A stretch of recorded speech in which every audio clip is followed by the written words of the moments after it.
Hello you guys, welcome back to my channel. If you are new, welcome. My name is Kylene. I have two kids. I have a toddler boy, he is 21 months old, and I have a baby girl who's 2 months old. She is currently sitting right next to me, so if you hear anything, it's Echo. Today I am going to share how I handle tantrums. This is a question I get asked a ton, and I've been afraid to make this video because I feel like it's a very touchy topic. So I just wanted to give like a huge disclaimer that I am no professional. This is just what has worked with me and my son and the stage that we are at. Like I said, he is 21 months old, so he's not even 2 yet. So things may change, my parenting may change, but this is just what has been working for us. I do try to follow a gentle parenting discipline approach, but I do not like to put myself into any sort of category because, again, I do what's best for my son, and that may not always be in that category, but I try my best to follow that approach. And yeah, I'm just gonna share with you guys how we navigate it. I want to share tips on how we try to prevent tantrums. They are not 100% preventable, but I do feel like the things we do allows them to be as minimal as possible. And then I also want to share how I deal with them when they are happening. Hope that you guys find this helpful. If you have any questions, please leave them down below. I will make sure to answer them.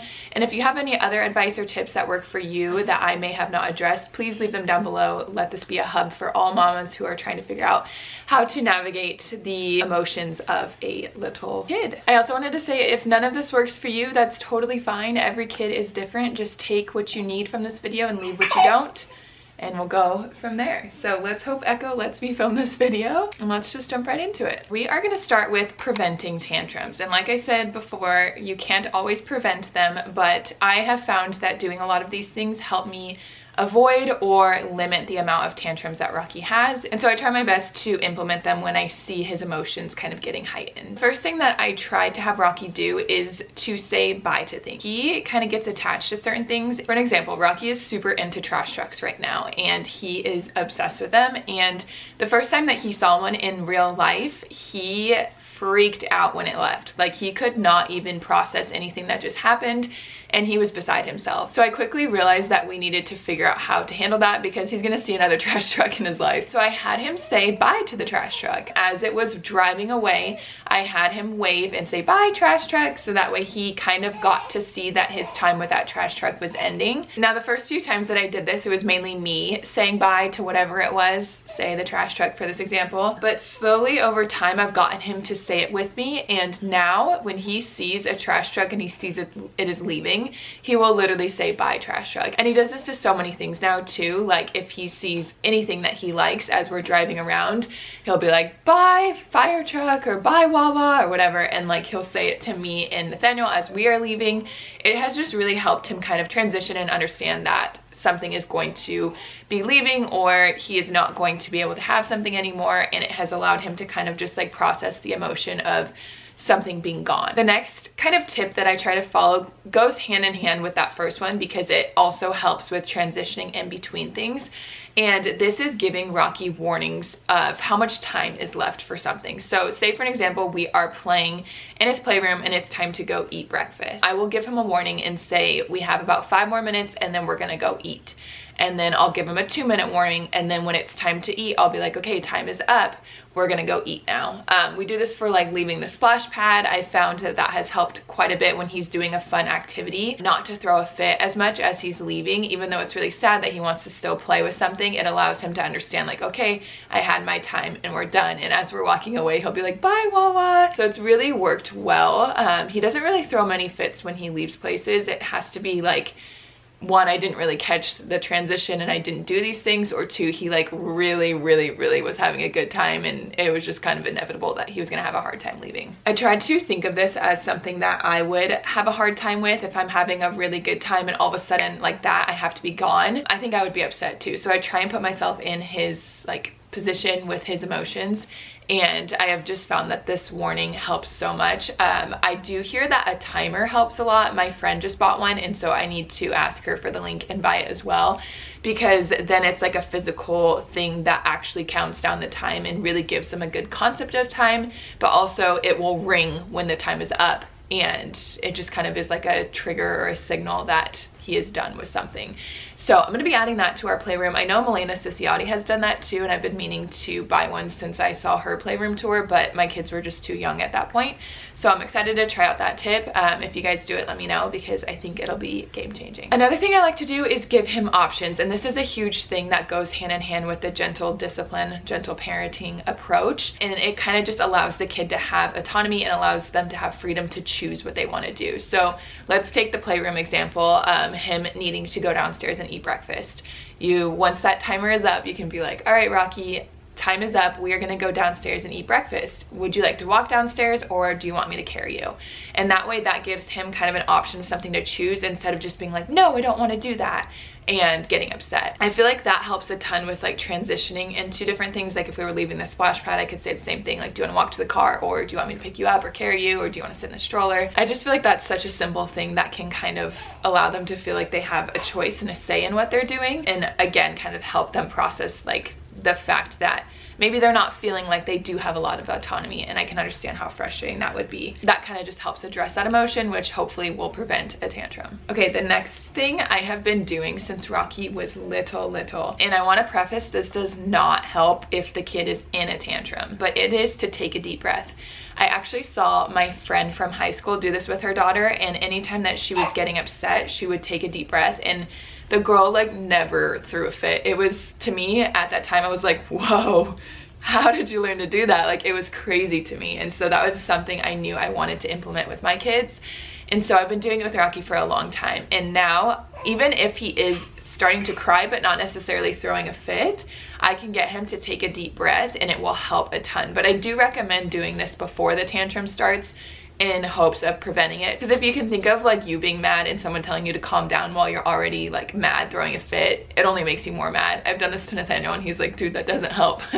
And so I always kind of laugh if I try to do that to Rocky, because it's understandable. But yeah, just like the saying bye to things, for a while this was me doing it by myself. I would kind of demonstrate me taking a deep breath, and I would ask him to do it, and if he didn't do it, it was fine. But eventually he kind of caught on, and now he kind of just goes and that's his deep breath. And I have found that it really works well for us, and it helps him just kind of relax and have a second to just like process things. And taking a deep breath always feels good, even for adults too. So yeah, that one has worked tremendously for us. The next one has to do with taking turns and sharing and preventing tantrums, because this is something that Rocky has a really hard time with. And I'm not gonna act like this helps every single time. I was literally at this place called Giggles last week, and I tried this, and he still threw a tantrum, and it was in public, so it happens. It's totally fine. They're kids, they have a lot of emotions. But with taking turns, I tried to tell Rocky that he gets a turn, and then the kid or who else wants it gets a turn. And if Rocky has it first, I will allow him to have that turn first, because he was playing with something, and it's really kind of hard to just like give up something that you had because someone else wants it. But then I also try and let him know that, okay, you had your turn, and then another kid gets a turn. This works super well when he wants to do something that I'm doing. Like, say for an example, I'm vacuuming. Rocky really likes to help with that, and I will be like, okay, Mama's turn, then Rocky's turn, and I'll vacuum what I need to do, and then I'll give it to him, and he waits patiently until it is his turn. And I have found that is super helpful. Again, at the beginning, it wasn't that simple. I don't really remember, but I'm sure he kind of just like fussed through the whole process. But it has gotten so much better, and now he can help me do the chores, and there's no fussing, no crying, and it's actually kind of nice. I'm not doing them by myself. So taking turns like that has been super helpful, and just kind of avoiding him freaking out because he can't have something. With this, I also just want to say it kind of forces you as the parent to slow down and have a lot of patience, which can be very hard, especially if you're not in the mood to do those things. And so I just want to encourage you as well to remember that, because the way that you are talking to him and interacting with him, which I'll talk about a little bit more later on, has a huge effect on it too. So just remember, with all of this, you just have to stay really patient and really calm. I can hear the trash trucks outside, and usually on Wednesdays the trash trucks come, and I take Rocky out and let him watch it, so I feel kind of sad for him that he doesn't get to. All right, my last tip for preventing tantrums is something that I feel like is huge. It is huge for us, but don't ever take this as me saying I am judging you for doing this, and don't take it as I never do it myself. I just try my best to limit it, and that is limiting TV. So when we had Echo, the first month Nathaniel was off, and we turned on the TV a lot because we were transitioning I had to figure out how to nurse Echo with Rocky there. And it was just helpful to have the TV on. And Rocky at that same time got really into trash trucks, and so he was really into watching it. But I noticed as soon as we turned it off, he threw the biggest fit, and then he threw fits like no other those days that we turned it on. And so when Nathaniel went back to work, I was still using the TV and I was noticing those fits, and it was really hard to handle those by myself with a newborn. And so I told Nathaniel, I was like, I swear this TV time is not helping. So we decided to go cold turkey and not give it to him. The first few days were really hard, I'm not gonna lie. He would go up to the screen and just be like, trash truck, and he would be really sad. But after like day 2 or day 3, he literally didn't even notice it, and he hasn't asked for it since. It's crazy, like we had to kind of detox him, which is just insane. But he also learned so fast, and now I can play shows for myself. I can turn on a YouTube channel and he does not care at all. He's not super invested, he's not throwing fits, and it's just been super nice. Of course, I do miss the time where I can just turn on the TV because it is super helpful to help entertain him. But for me personally, it just has not been worth the fits that he throws those days. I just do not have the mental or emotional capacity. I don't have enough energy to deal with that. And so that is something that I have really noticed makes a huge difference. So if you guys want to try it out, I highly recommend. Again, I would never judge you for turning on the TV, and you will see the TV on in my house again in the future. I'm just saying that I try my best to limit it. Guys, I'm super impressed with Echo. She's sitting in her baby bouncer and she's literally just falling asleep as I'm talking to you and just kind of bouncing her. So I always thought that I couldn't film a video with my kids awake, but I can, so that's game changing for you guys. But I'm gonna move on to dealing with a tantrum, because that I feel like is the hardest part. And I kind of just touched on this, but I'm gonna dive deeper into it. The number one thing that I have found the most helpful, and this is the most helpful for my husband as well, is to remain calm yourself, which is incredibly hard and it requires a lot of patience. But it is game changing. Imagine talking to someone who is just like screaming at you. It is really hard to not absorb their energy and not feel like, whoa, and not just like stay calm in that kind of environment. And that's exactly how our kids feel too. They mimic our behaviors, our emotions, and they absorb it all. And if we're screaming at them and asking them or telling them or demanding them to stay calm, but we're not calm, it's very unlikely that they're gonna stay calm. This is one that I have noticed I really have to check my ego, especially if I'm in public.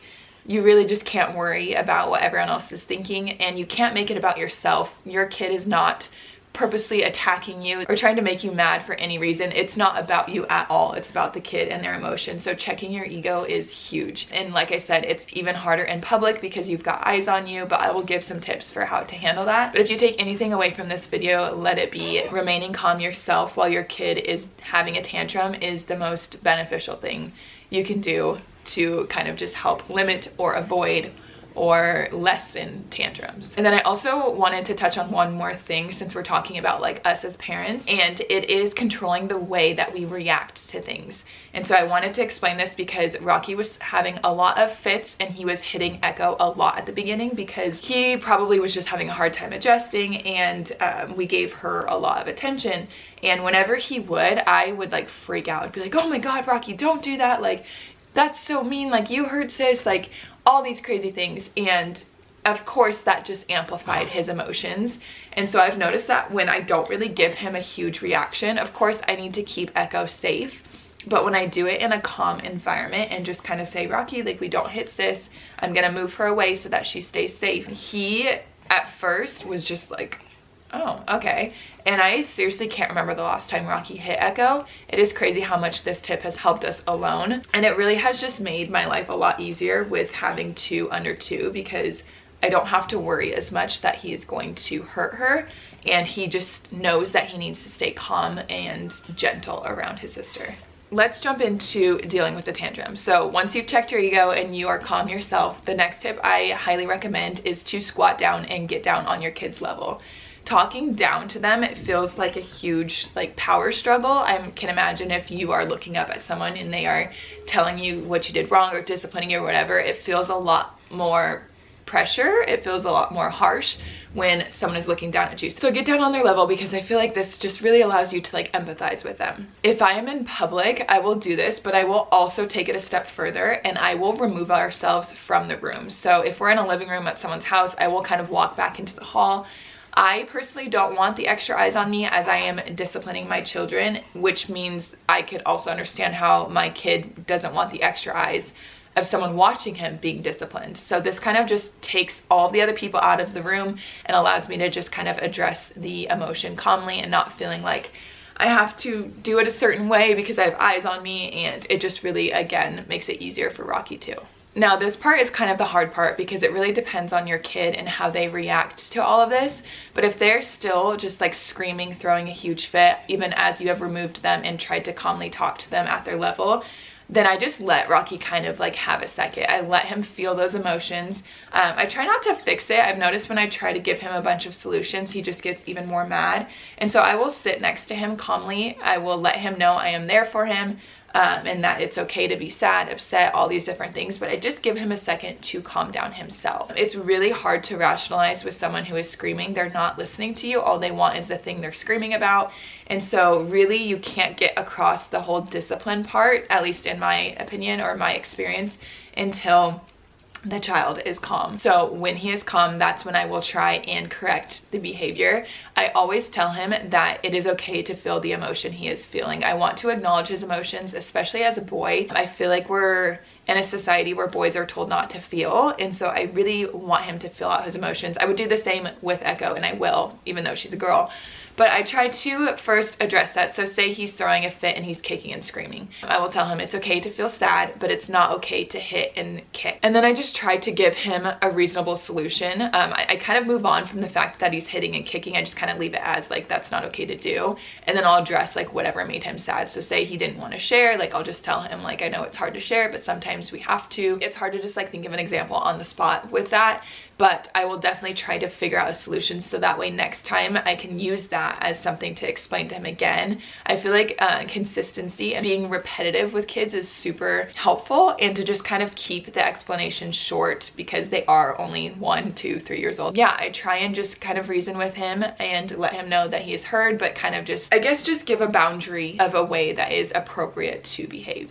I also always give Rocky a hug after he has a fit. I feel like it helps me calm down, it helps him calm down, and I just want him to know that he is loved no matter how he behaves, and that I'm always going to help him work through his emotions. This last tip is not my favorite, but sometimes you have to pull it out, and it is if they are not calming down, I try to distract Rocky. May that be with a different toy to do or something else I see, just anything to just kind of to get his mind off of what's going on. Sometimes you just can't reason with them in that time and they're just having a hard time, and so I have noticed that distracting kind of works. This can also be a tool to use to prevent a tantrum, and if it's not really a huge like emotion that's going to happen, that it's helpful. But I say this with a grain of salt because I'm trying not to ever ignore a behavior or emotion, but sometimes you just have to do it. And then I always just try to address the emotion after he is calmed down, after we have distract him. I don't want to ever just like kind of sweep it under the rug and not address it and just move on.